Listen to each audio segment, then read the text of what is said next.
내가 너희로 말미암아 기뻐하노니 너희가 선한 데 지혜롭고 악한 데 미련하기를 원하노라.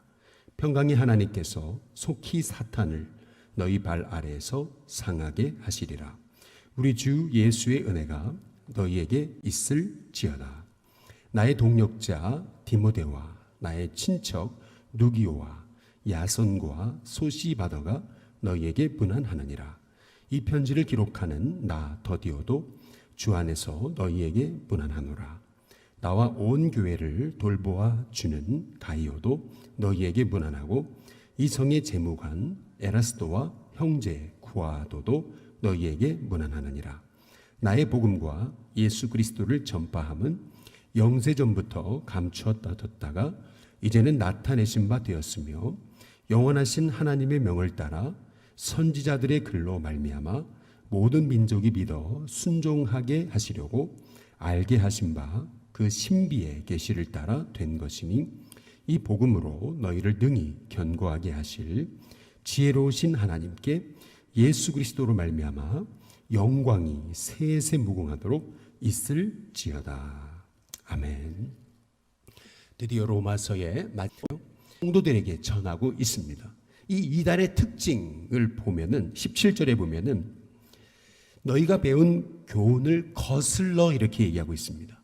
하나님의 말씀을 거슬른다. 이제 그렇게 얘기하고 있거든요. 그리고 두 번째, 분쟁을 일으키고라고 이렇게 얘기해요. 분쟁을 일으킨다.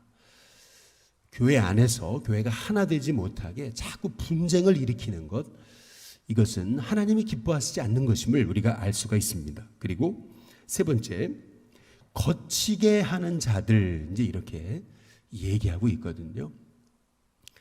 전에 저희 형이 섬기던 교회에서 이제 어떤 권사님이 자꾸 이제 교회에 대한 비판을 하시는데 나중에 알고 보니까 이제 그분이 신천지였다라고 하는 그런 얘기를 해요.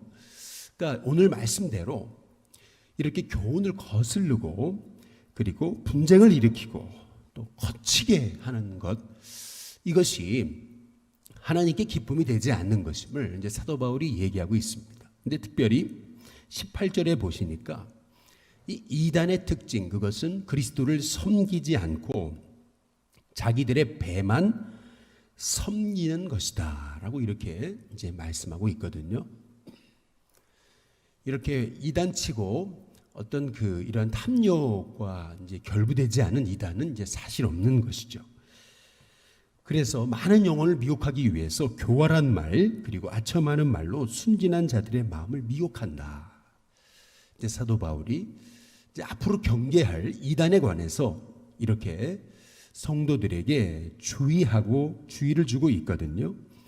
그런데 우리가 이 이단에서 승리하는 비결, 그것은 뭐냐면 여기 19절에 보니까 너희의 순종함이 모든 사람에게 들리는지라 라고 이렇게 말씀하고 있잖아요. 결국에 우리가 이단에 넘어지지 않고 승리하는 비결은 말씀에 대한 순종이라는 것이죠. 늘 말씀에 대한, 하나님의 말씀에 대한 철저한 순종함이 있을 때 우리는 이 영적 싸움에서 승리하는 하나님의 종이 된다라고 하는 것입니다. 사도 바울이 이렇게 얘기합니다. 선한 데는 지혜롭고 악한 데는 미련하기를 원한다. 선한 데는 지혜롭지만 악한 데는 미련하기를 원한다. 이것이 늘 우리가 마음의 품을 하나님이 주신 음성이라고 우리가 생각하고, 하나님 선한 데는 참 지혜롭지만 악한 데는 미련하는 종이 되게 해달라고 그렇게 우리가 기도의 제목으로 삼아야 될 것입니다. 근데 20절에 보시면 이 모든 이 악한 이 이단의 역사는 이게 영적 전쟁이다, 영적 싸움인 것을 말씀하고 있어요. 20절에 평강의 하나님께서 속히 사탄을 너희 발 아래서 상하게 하실 것이다. 이러한 이단이 일어나는 것들, 이 모든 것들이 영적 싸움이다라고 하는 것을 이제 우리에게 이제 말씀하고 이제 계시는 것이거든요. 결국 교회가 말씀 안에 바로 서면은, 그런데 교회가 말씀에 서지 못하고 자꾸 분쟁을 일으키고, 그리고 교회가 이렇게 하나 되지 못할 때 이제 마귀는 이제 그 사이를 비집고 들어와서 이제 교회를 허물어뜨리고 교회를 어지럽게 한다는 것을 볼 수가 있는데요. 결국에는 이 모든을 너희 발 아래에서 상하게 하실 것이다. 반드시 영적 싸움에서는 말씀 위에 서면 주님이 도우신다라고 하는 그런 믿음 가지고 승리하는 저와 여러분이 되시길 주님의 이름으로 축복합니다. 그 다음에 이제 21절에서부터 보시면 사도 바울이 여기 21절에 나의 동역자 이제 이렇게 얘기하고 있거든요. 나의 동역자. 이게 참 너무나 참 귀한 표현입니다. 디모데는 늘 사랑하는 아들 이제 이렇게 표현했던 인물인데 나의 동역자라고 디모데를 소개하고 있어요. 어찌 본다면은 바울의 사역에서 디모데가 없었더라면 바울의 이 복음이 이렇게 든든히 설 수 있었을까라고 생각될 정도로 이 디모데는 이 바울과 나이 차이가 아버지뻘 되는 그러한 차이가 났음에도 불구하고 디모데는 사도 바울이 전한 그 복음의 자리에 하나님의 복음의 역사를 아주 탄탄하게 흔들림 없이 세워가는데 힘썼던 바울에게 있어서 없어서는 안 되는 너무나 중요한 이제 그러한 인물이 되었던 것을 이제 볼 수가 있어요.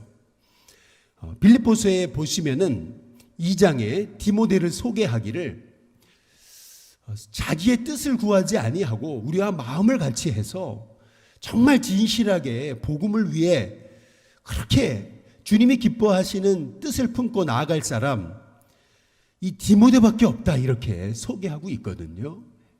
다 자기 일을 구하고 예수의 일을 구하지 않을 때 디모데는 정말 주 예수님의 일을 구하는 진실한 주님의 종인 것을 그렇게 사도 바울이 이제 소개하고 있거든요.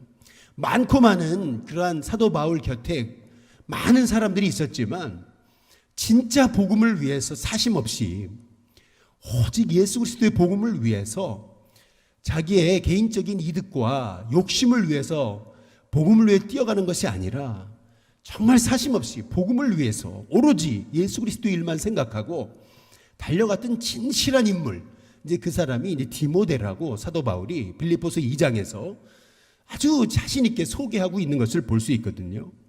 그래서 오늘 여기 나의 동역자라고 이렇게 이제 사도 바울과 그 일행을 숨겨주고 오히려 자기가 붙잡혀요. 그래가지고 사람들한테 끌려가가지고 이제 갖은 그런 모욕을 당하면서도 오히려 자기 재물, 자기 주머니를 털어가지고 그래가지고 이제 이 문제를 해결하는 그러한 참 귀한 인물인 것을 이제 볼 수가 있어요. 이 야손 같은 인물, 이런 인물들이 사도 바울이 가는 곳곳마다 하나님이요.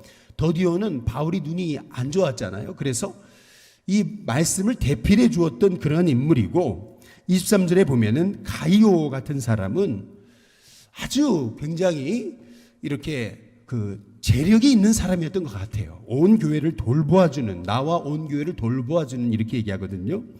사도 바울이 고린도에서 이 로마서를 쓰잖아요.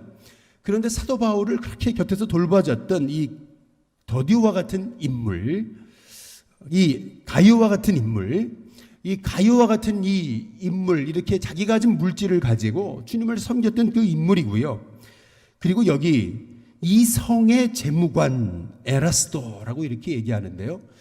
이 재무관 정도 되면은 그래도 굉장히 높은 이렇게 직급을 가진 사람인데 그럼에도 불구하고 이렇게 자기를 다 솔직히 드러내고 복음에 진심으로 협력했던 그런 인물이 사도 바울에게 있었다라고 하는 사실을 우리가 보게 될 때에 이렇게 복음을 위해서 자신의 인생을 드리는 하나님의 종들을 통해서 복음이 세워지는 것을 이제 볼 수가 있어요.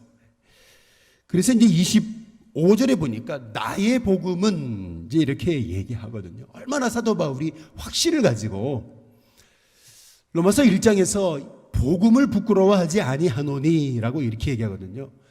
1장 1절에 이 복음을 위해 택정함을 입었다. 이 복음은 바로 예수 그리스도이시다 라고 선포하면서 이 복음을 부끄러워하지 않는다라고 이렇게 얘기하는데 지금 25절에서는 나의 복음이다 라고 이렇게 그러한 어쩌다가 이렇게 어떻게 하다 보니까 이제 내가 예수님을 알게 되고 이 복음을 알게 된 것이라고 얘기하는 것이 아니라 하나님이 창세 전부터 영세 전부터 이미 택정하셔서 계획하신 이 놀라운 복음이라는 거죠. 그런데 오늘 여기서 굉장히 중요한 것은 26절에 보니까 영원하신 하나님의 명을 따라 선지자들의 글로 말미암아 그 다음에 모든 민족이 믿어 이제 이렇게 얘기하고 있습니다.